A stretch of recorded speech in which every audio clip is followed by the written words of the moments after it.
Sinokarta mretar tamtu tamtuning utama titi tetep dadi pangobaning wong wadya tentreming ati tamtu kena tinulado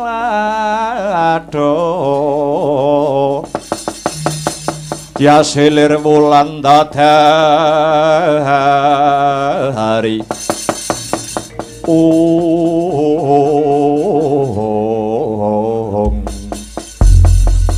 menawi mboten sisip ing pamawas punika Bapa Durna ingkang sarimbit kalian Paman Patih Harya Sengkuni ingkang kepareng rawuh wonten kasatriyan Madukara. Iya Janaka, iya. Pun Bapa prapta ing Madukara iki mung bakal nyocoke kabar kang sumebar pawarta kang warata. Apa pancen bener kapara nyata dina sakmengko jeneng sira Nggir Janaka arep besanan karo kakangmu Jodipati? Apa bener sira Arjuna arep besanan karo kakangmu Werkudara, Nggir? Lakar kasinggihan dawuh jengandika Bapa, anak kula Pergiwa sampun kencan rembak kalian kulup Gatotkaca namung kantun nenggo kepiyaking damel 40 dinten melih. Bapa Panembahan nuwun inggih, anak kula pun Pergiwa badhe kadhawuhaken kalian putranipun Kakang Mas Werkudara nuwun inggih pun Gatotkaca. Alah dalah kusik to Janaka, kusik, Nggir. Jane jeneng sira Arjuna iki isih nganggep pun bapa iki gurumu apa ora to Janaka? Paduka bapa mboten namung kula anggep minangka dwija kula, malah kepara kula anggep kadidene Sudarma kula piyambak. Kenging menapa? Kenging menapa paduka bapa ngendika ingkang kados mekaten? Yen jeneng sira Janaka isih nganggep aku iki gurumu, kepara mbok anggep wong tuamu, kenang apa kok kowe Janaka arep duwe gawe mantu? Ora matur pun bapa luwih dhisik. Ayo pangsulana Janaka. Yen aku isih mbok anggep gurumu, yen aku isih mbok anggep bapakmu, kenang apa arep duwe gawe mantu, arep duwe gawe geden-geden.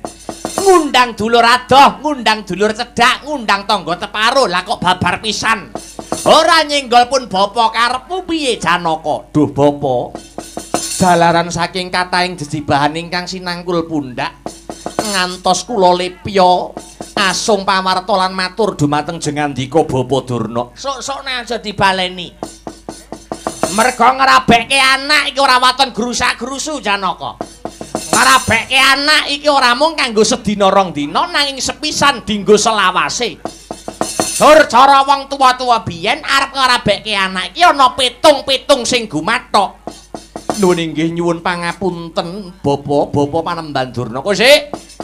Pun Bapa arep takon luwih dhisik kelawan jeneng sira Arjuna babakan punapa? Anakmu si Pergiwa sing bakal kok rabekke karo si Gatotkaca wis mbok itung karo itungan Jawa sing diarani Pancasuda apa durung? Tak baleni. Anggonmu bakal duwe gawe ngrabekke anakmu si Pergiwa kelawan si Gatotkaca wis mbok itung nganggo itungan Pancasuda apa durung Janaka? Nuwun inggih dereng. Kepara kula nembe mireng menika mbok menawi ndhaupaken putra kedah ngagem itungan ingkang sinebat Pancasuda kala wau. Wong Jawa kudu njawani. Wong Jawa aja lali jawani. Lajeng ingkang dipun wastani itungan Pancasuda menika jlentrehipun kados pundi Bapak? Arjuna wonten dawuh. Panca kuwi tegese 5, Suda wis ngarani.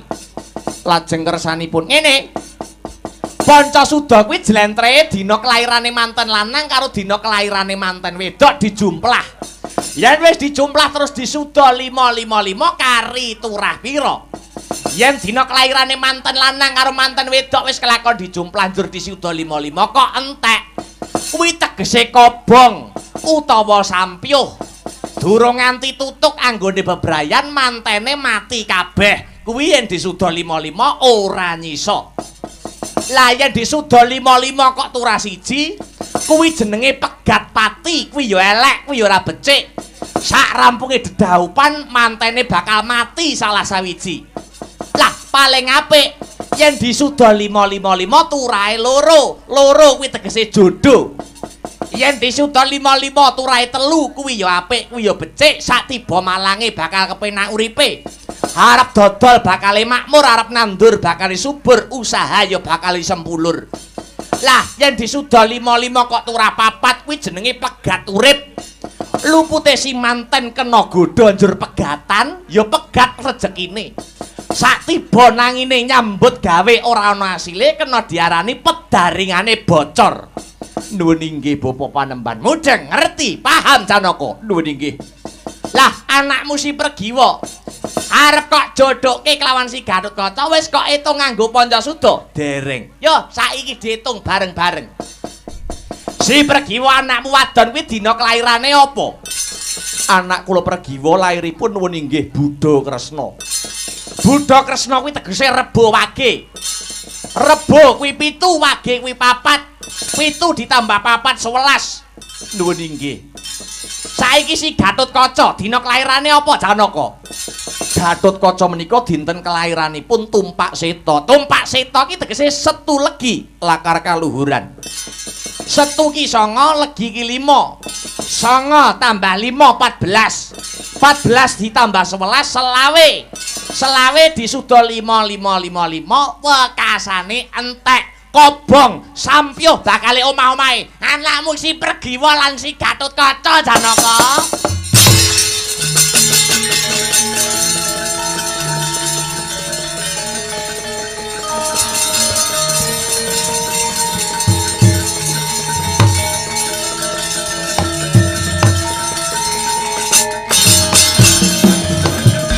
Kagyat risang kabeh rangu Rinanggul ginempit kempit dosa ngretnaning bawana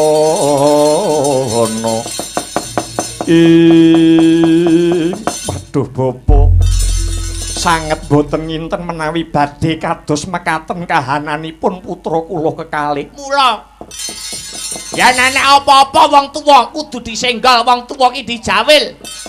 Pun bapak ora pamrih apa-apa. Nanging yen ana apa-apane kaya ngene iki sapa sing arep tanggung jawab? Nuwun inggih. Sareng kula raos-raos ageng katresnan kula dumateng anak kula pun Pergiwa. Kula mboten saged mbayangaken menawi bibar Apalakrama anak kula pun Pergiwa dalah Gatotkaca gilang-gilang kuwandhanipun. Bapa margi pundi ingkang kedah kula tempuh? Mula apa wae kudu dipikir luwih dhisik. Mumpung sega durung dadi bubur. Menawi mekaten kula saged nemtokaken. Nemtoke piye Arjuna? Dedhaupanipun anak kula Pregiwa dalasi Gatotkaca badhe kula wurungaken Bapa.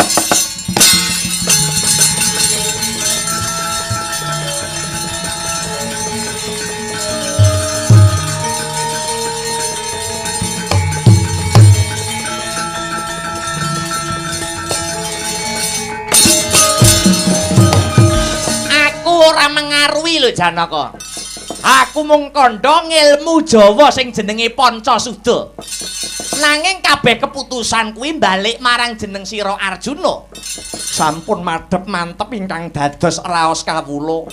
Luwung kula wurungaken dedhaupanipun putra kula kekalih tinimbang nampi bebendu ingkang boten enteng. Pancene kudu kaya mangkono. Nanging Bapa Durna, piye? Ana masalah apa? Janaka gadah damel kantun 40 dinten malih. Ulem utawi undangan sampun sumebar.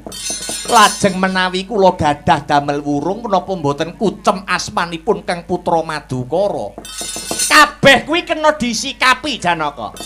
Aja mopo rasamu. Lah lajeng kowe tetep duwe gawe manten ora apa-apa dilanjut wae ning mantene lanang disalini. Lajeng sinten liranipun Bapa? Aku duwe jago. Iki mengko yen diitung nganggo hitungan Pancasuda bakal temanja. Jagoku ora ana liya ponakanmu dhewe. Atmajendra ing Astina si Lesmana Mandra Kumara. Lesmana Mandra Kumara ki dina kelairane Kemis Kliwon. Kemis Kliwon. Iya, Kemis kuwi 8. Kliwon uga 8, 8 ditambah 8 16. 16 dijumlahke karo dina kelairane Pregiwa. 11 16 tambah 11 17. 17 yen disuda 5 5 5 turah loro. Ora jodoh ngono jenenge. Piye? Manut wong tuwa ki penak-penak urip Arjuna. Menawi mekaten kula sanget condong Kang Sarta rumajang menawi anak kula pun Pregiwa Jinatu Krama kalian si Lesmana Mandra Kumara. Lho, kuwi tenan. Nuwun inggih Bapa. Yen ana brontake anakmu si Pregiwa, kula piyambak ingkang badhe tanggel jawab. Ya, yen pancen kaya mengkono, Sileksenan Bumi Langit Janaka bakal tetep duwe gawe ning mantene lanang diganteni. Si Pregiwa bakal Jinatu Krama, si Lesmana Mandra Kumara.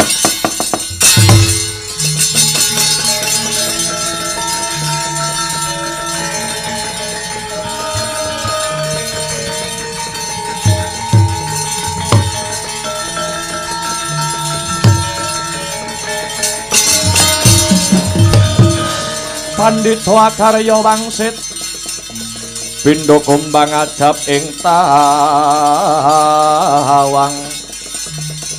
susuh angin ngendi nggone ing sing baku rembug wis ketemu. Pun Bapa bakal bali ana Praja Ngastina luwih dhisik. Paring pekabaran marang Anangger Duryudana babagan tata-tata rabine Lesmana Mandra Kumara lan putrimu Genduk Pregiwa. Nuwun inggih Bapa ngestokaken dawuh. Dik Patih, piye Kakang Pak Ninggunda Sukalima? wedange ndang dindakke, Dik. Ayo enggal bali ana negara Ngastina. Iya Kakang Resi. Aku njaluk pamit ya Janaka. Aku percaya kalamun jeneng sira Janaka kuwi mujudake satriya tanah Jawa. Mesti wae bisa netepi tembunge Kang Sarta prasetyane anggone bakal ngrabekke si Pregiwa kelawan putuku Lesmana Mandra Kumara.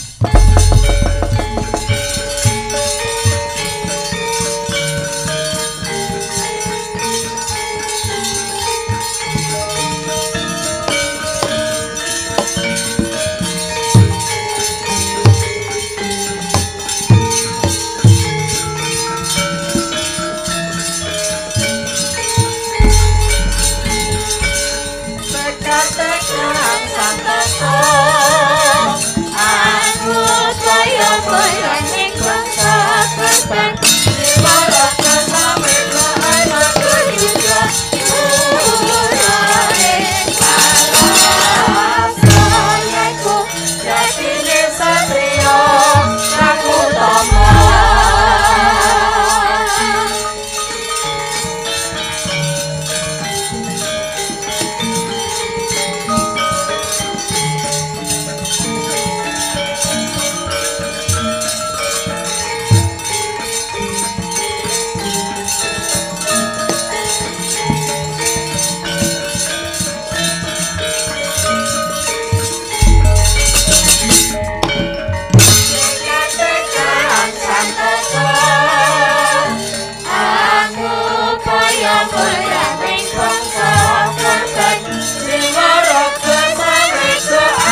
Abimanyu rene aku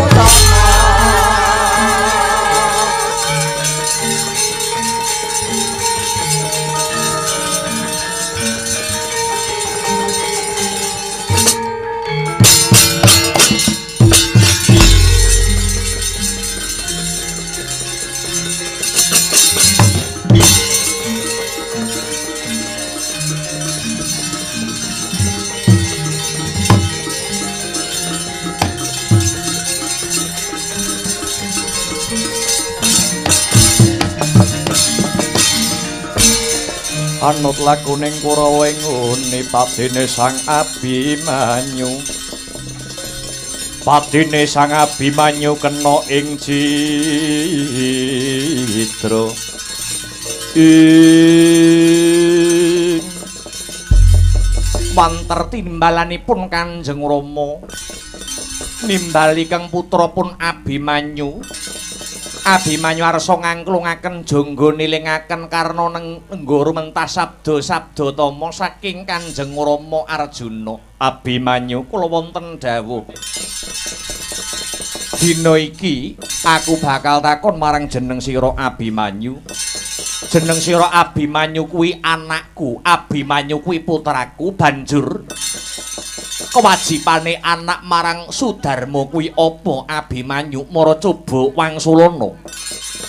Kanjeng Rama, kewajibanipun anak dhateng tiyang sepah nuwun inggih punika miturut menapa ingkang dados sedaya dawuh pangandikanipun tiyang sepah.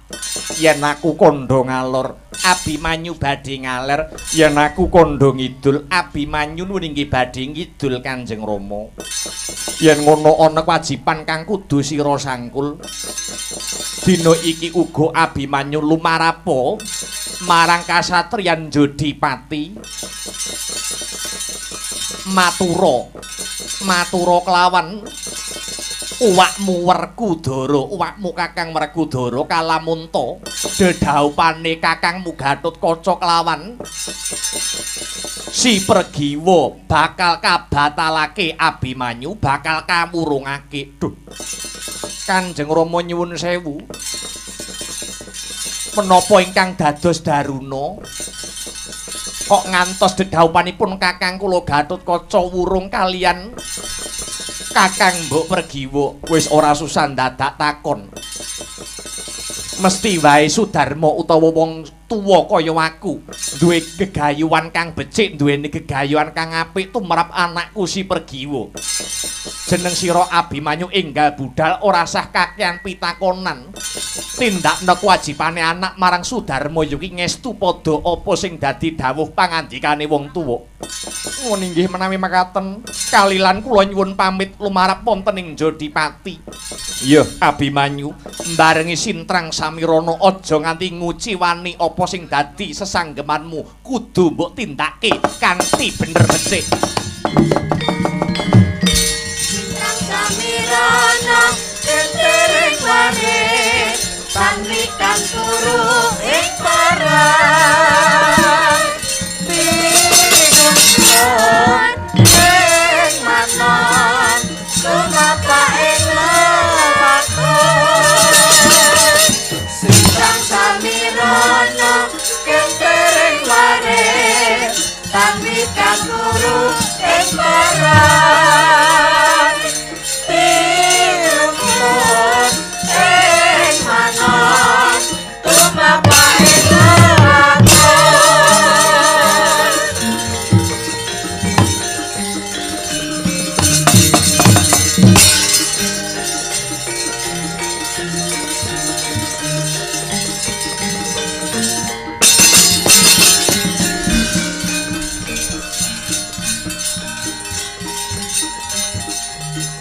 Gatotkaca.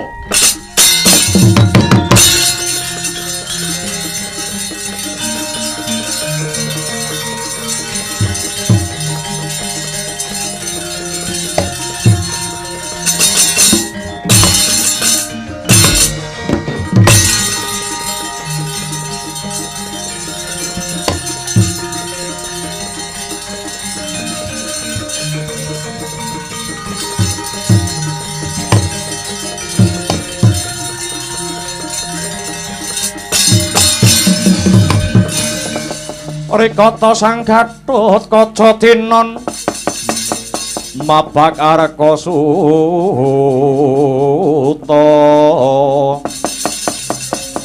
tekabira Kresna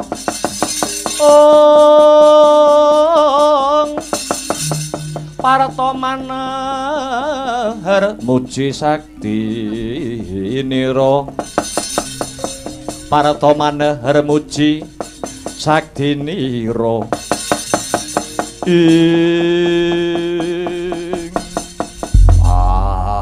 Gatot kula wonten dawuh Rama Kyai sadurunge kuwi netepi gapuraning bebrayan kowe bakal tak sangoni kawruh sumurupa wong lanang kok wani rabi kudu nggondheli patang perkara catur perkawis kala wau punapa kemawon Rama Kyai siji Wisma loro Curiga telu Turangga papat Kukila kula nyuwun dawuh menggah jlentrehipun kados pundi Duh Rama Kyai Wisma kuwi omah kuwi sipate ngiyupi lan ngayomi sing manggon ana kono yen udan ora kudanan yen panas ora kepanasen maknane wong lanang kudu duwe sifat wisma kudu paring pengayoman marang keluarga utamane marang bojo lan anak kapindhone curiga kuwi keris kuwi wujude gegaman utawa piandel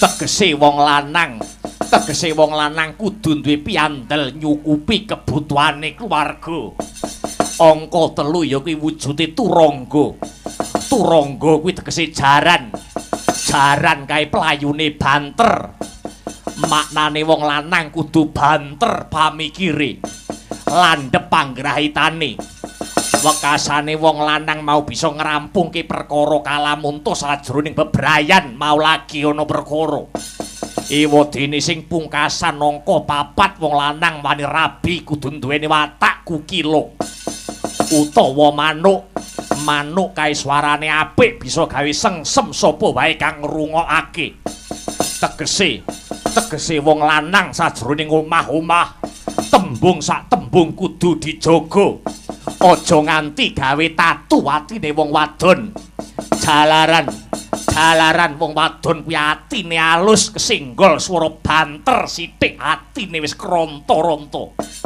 nuwun inggih Rama Kyai sedaya dawuh pangandika paduka badhe kula estokaken yen wis pancen madhep kang sarta mantep sing dadi rasamu aku dadi wong tuwa mung bisa ndedonga lan mangestoni muga-muga anggonmu bebrayan besok kalisa saka rubeda lan pangrencana apa wae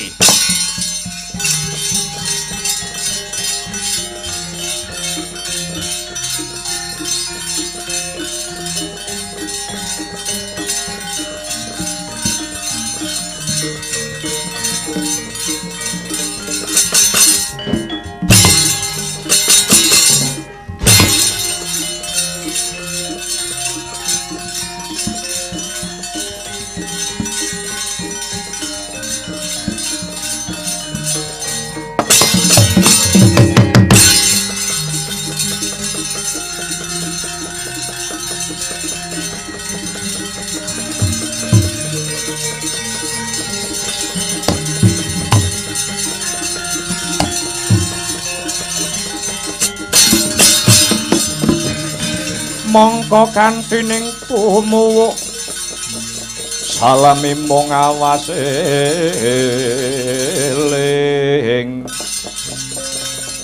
eling lukitaning alam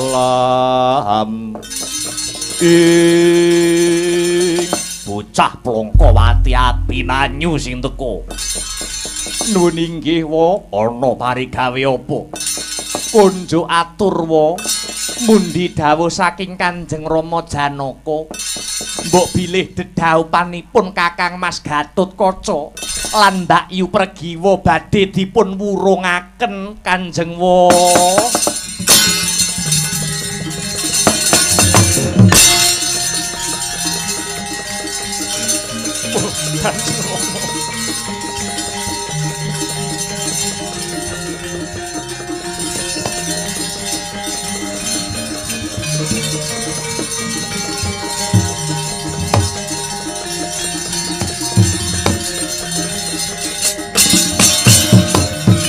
Waduh, Kanjeng Rama, lakon punapa ingkang kula sandhang kok ngantos kula gagar wigar anggen kula badhe palakrama kaliyan Yayi Pregiwa. Kowe aja sambat karo aku. Aku ora mudheng apa sing dadi karepe Janaka. Ning nyatane kedadeane kudu kaya mangkene. Mbok menawa kurang nggonmu tirakat, bocah ora gelem poso, ora gelem melek, ora gelem kungkum. Dadine bocah ya kaya kowe kuwi. Rabi kari ngenteni dinane wae dadak batal, ora sudi duwe anak aleman minggat.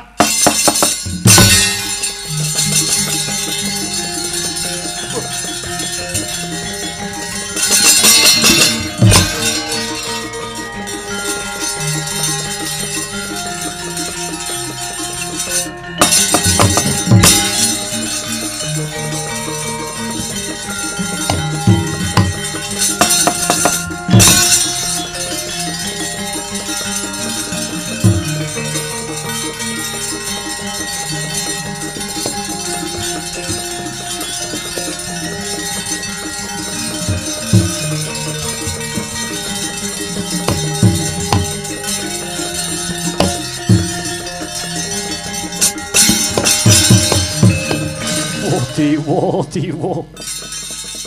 Lakon sing ndak lakoni abote kaya mikul bumi.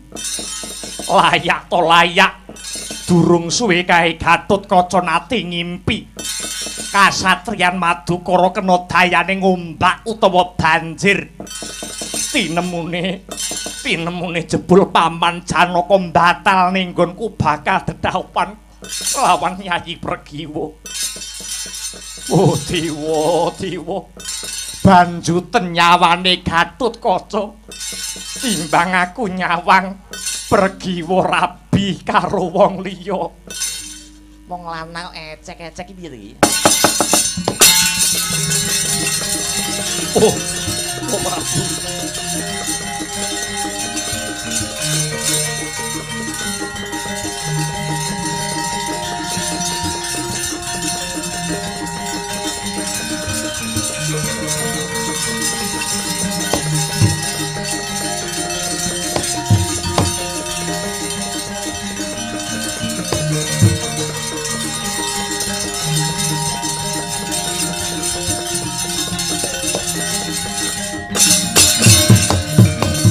Kapejahana kemawon kula Prabu. Tinimbang kula nglampahi lelampahan ingkang kados mekaten remuk batin kula. Musik ta? Alon to dhisik. Ngene iki aku malih kelingan rikalane kowe biyen lagi lair wis dadi jagone dewa. Ragamu wae dumadi saka tosan lan gegaman. Lah kok saiki kowe rabi batal wae kok nangis ki piye? Wong lanang kuwi luwih jembar tebane, wong wedok wenang nolak, wong lanang wenang milih. Larang brambang timbang lombok, larang wong lanang timbang wong wedok.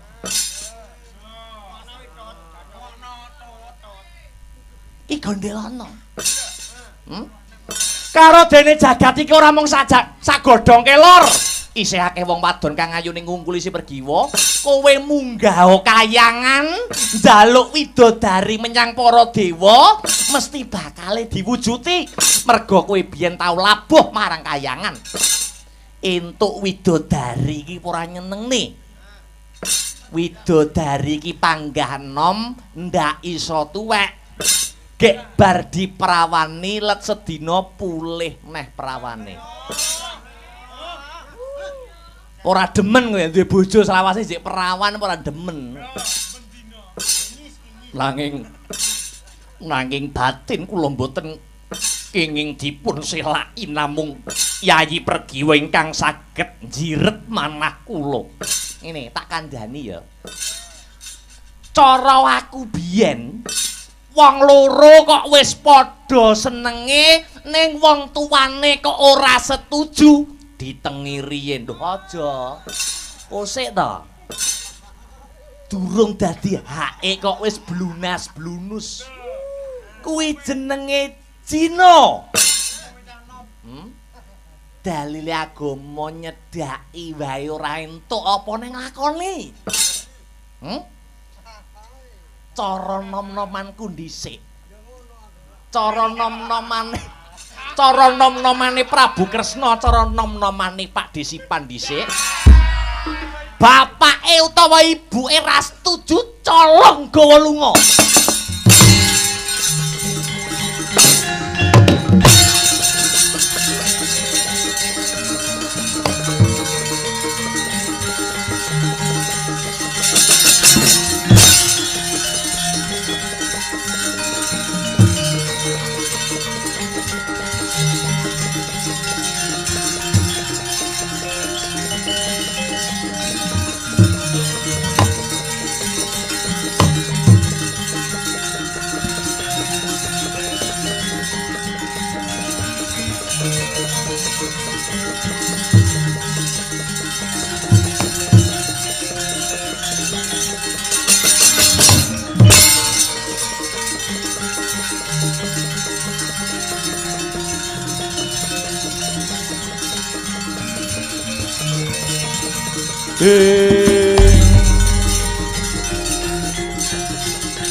Ndara Wayu Pregiwa dahar nggih moh mban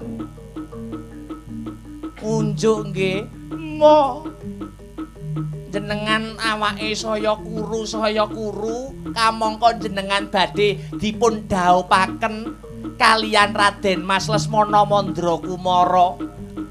Aku ra sudi, Mas. Luwih becik tak entrengke patiku timbang pepisahan karo Kakang Gatotkaca. Remuk batinku, lara atiku. Dahar nggih, moh. Munjuk, moh.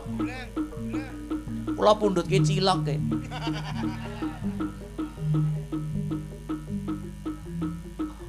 Kakang Pangeran Gatotkaca apa kira-kira wis lali karo aku to, Mban?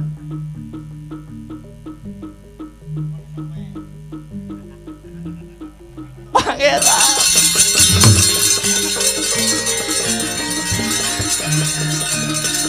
Ya ampun.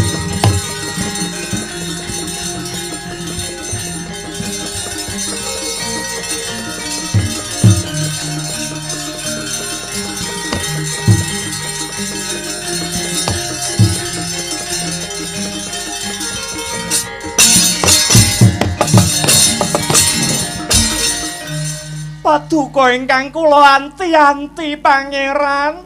Biyo ngemban. Wonten dawuh. Ki ana dhuwit 50. Tukokno rokok ning Tulungagung. Aduh men tukokne rokok Tulungagung. Cap reca pentung. Sendika Raden. Aku marani Yayi Pregiwa ana kene aku mung arep ngucapake selamat menempuh hidup baru. Moh. Wong tak enenge patiku nek lakone kudu kaya mengkene. Ayo kawin lari. Karo mlumah angel kadang kala karo mlayu. Lho bojoku wong ayu lah kae lho bocahe Pangeran.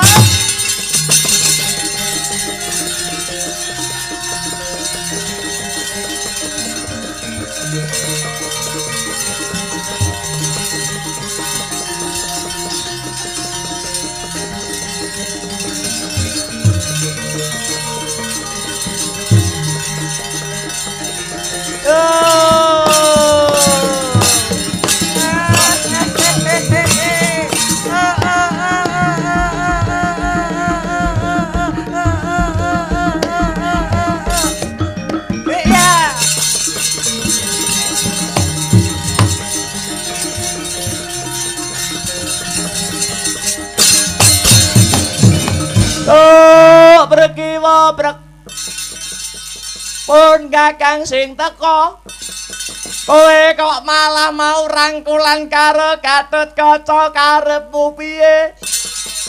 Ayo Tut, minggat tekan kene. Aja ngrusui calon bojoku. Kelakon rapi karo Pergiwa yen wis bisa ngelangkai bangkine Gatut Kaca. Oh, latalah ngejak geger kowe.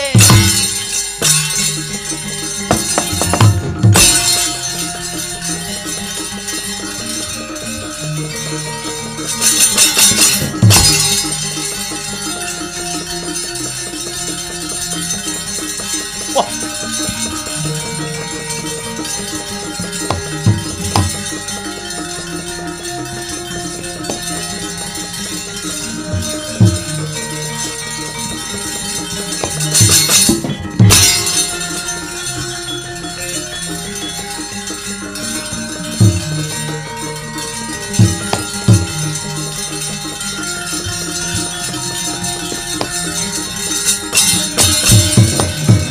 Rindu mawur mangawur wurahan tengarane ngajurit gong maguru gongso tata kaya butula wur pandriting turang gesti miwang dwaja kang kekitir ora kata ingkang dwaja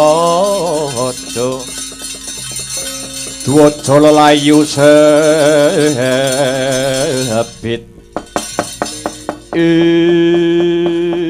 weh ladalah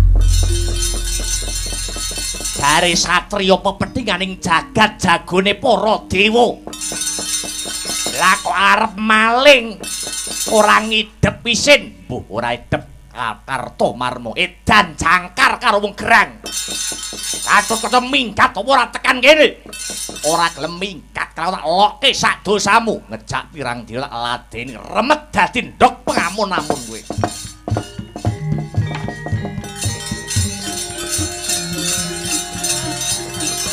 pa po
Menteles.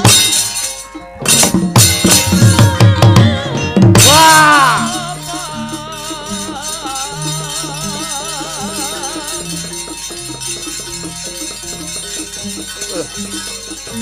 Oh, hek. Os, ah. So, wah.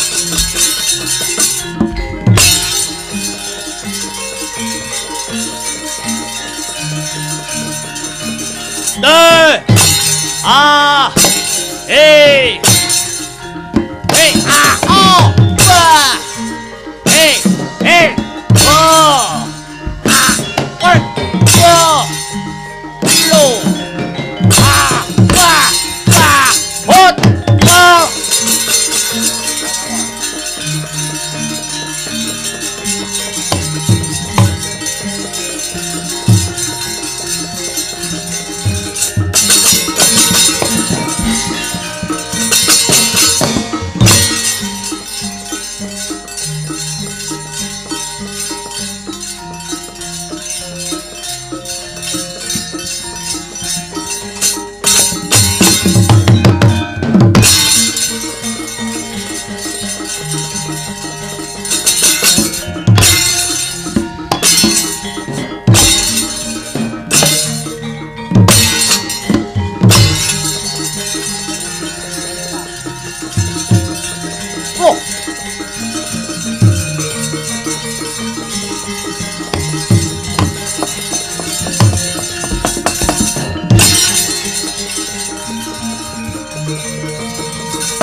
ratu jajahan negara Ngastina. Nuwun inggih Raden Lesmana Mandra Kumara.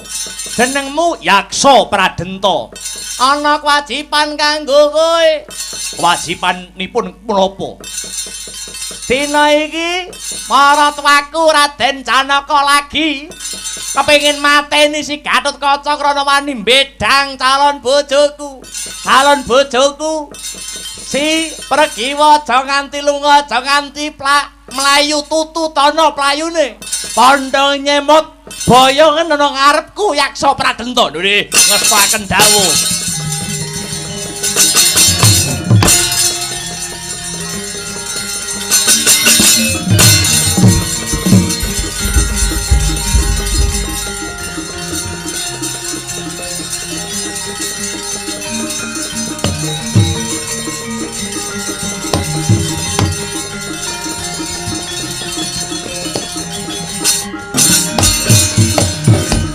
Arjuna iki nuwun inggih ana apa wonten daya angin ingkang guncang raga kula nyuwun pengayoman.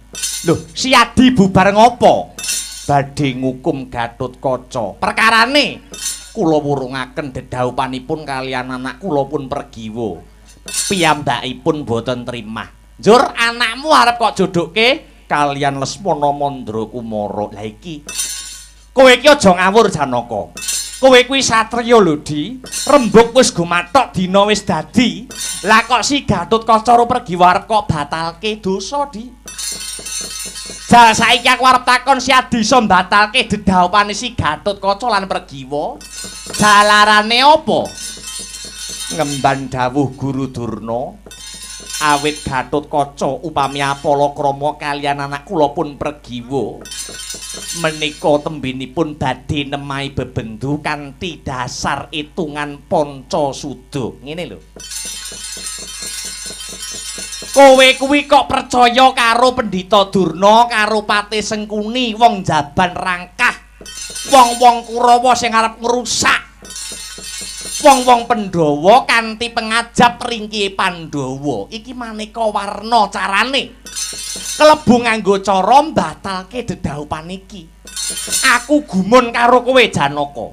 Jare Kresna karo Janaka ki ibarat suruh lumah lan kurepe, yen dinulu beda wujute, yen ginigit tunggal rasane. Lah kok kowe malah percaya karo wong jaban rangkah kanthi dasar itungan-itungan sing ora cetha wujud lan nyatane. Inggih kula nyuwun pangapunten, kula nyuwun dipun maluyakaken. Jeneng sira bakal tak tambani nanging tak jaluk yen pancen Wisnu kuwi binelah panitise marang Kresna lan Janaka. Rampungna perkara iki. Rampungna perkara iki kanthi kawicaksananmu.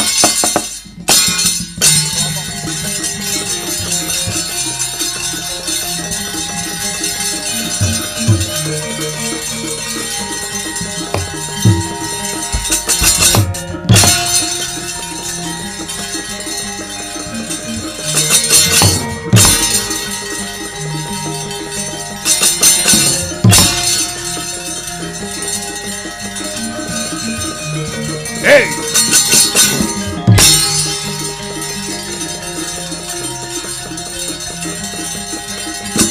Hey!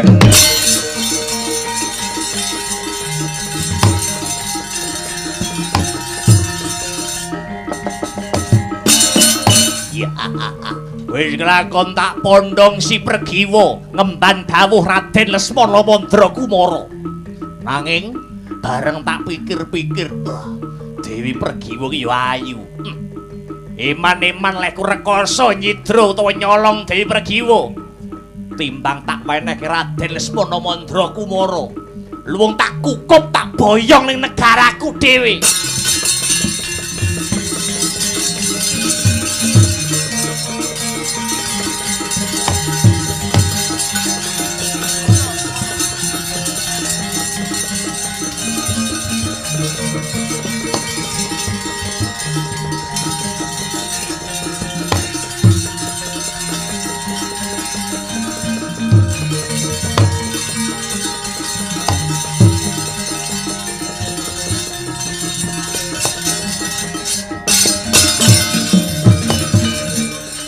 Lesmana Mandra Kumara lan Gatotkaca cukup anggon rebutan perkara Pregiwa. Nganti kuwi lepya dina sakmengko Pregiwa mapan ana ngendi. Paman, kula tingali saking katebian Yayi Pregiwa dipun pondhong kalian wujudipun Ratu Buta. Ya jagat ya dewa ya Bathara. Sapa wae bisa ngayunke anakku Pregiwa yen wis bisa nggawa baline Pregiwa ana Madukara.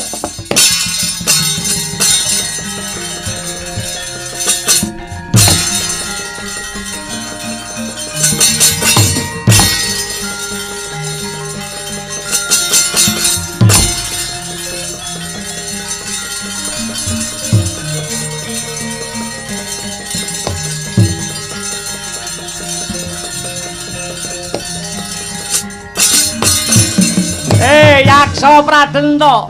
Piye Raden Lesmana Mandra Kumara edan ora basa karo aku. Kowe iki jane kucluk apa piye? Kowe tak bayar tak kongkon nyolong ya kuwi nyidra calon bojoku Pregiwa. Ayo balekno. Pregiwa kuwi ayu timbang kok rabi lu tak pek bojo dhewe. Wo buta ora aturan ora manut karo perintahku lakon mati karo Lesmana. Atalah kowe sing mati.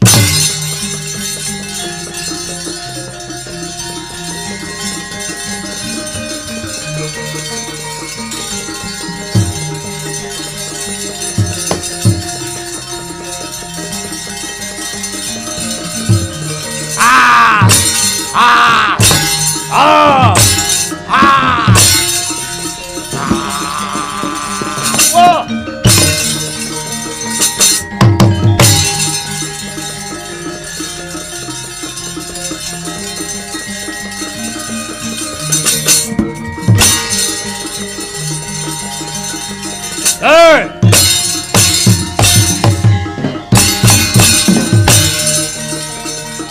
Hey! Hey! Hey! Hey!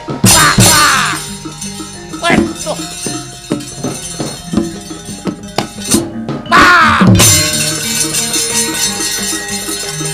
Putar!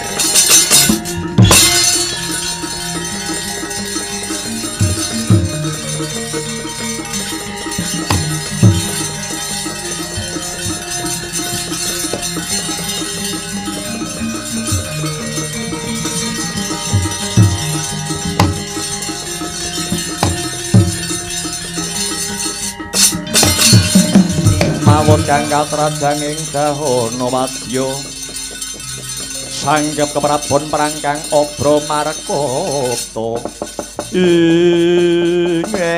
ladalah Raden Lesmana Mandra Kumara gagar wigar tanpa karya dedaupan karo si Pregiwa sida dirabi karo si Gatotkaca ya apik kelakuanmu Gatotkaca ya titenana kowe tak incim le ora iso nyilakane Gatotkaca dina iki yen ana wektu kang mirung jan tak ancam incim patimu Gatotkaca.